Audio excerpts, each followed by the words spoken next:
এই অন্তর্বর্তী সরকারের সময়ে বিভিন্ন প্রচুর মিস ইনফরমেশনের একটা ক্যাম্পেইন দেখেছি এবং বাংলাদেশের গণমাধ্যমগুলোতেও এই মিস ইনফরমেশন নানাভাবে ছড়ানো হয়েছে। সেই জায়গা থেকে আমাদের আরো সচেতন এবং পেশাদারিত্বের জায়গা আসলে আসা উচিত, কারণ দল হিসেবে বা একটা রাজনৈতিক শক্তি হিসেবে আমরা বিভিন্ন সময় এটার ভিকটিম হয়েছি এবং হচ্ছি।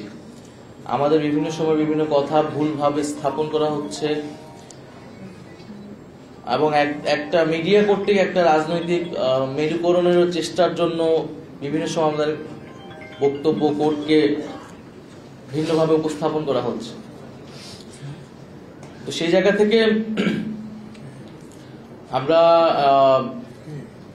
আশা করব যে আমরা রাজনৈতিক দলগুলোর সাথে গণমাধ্যমের যে সম্পর্ক, সেই সম্পর্ক আরো ইতিবাচক হবে।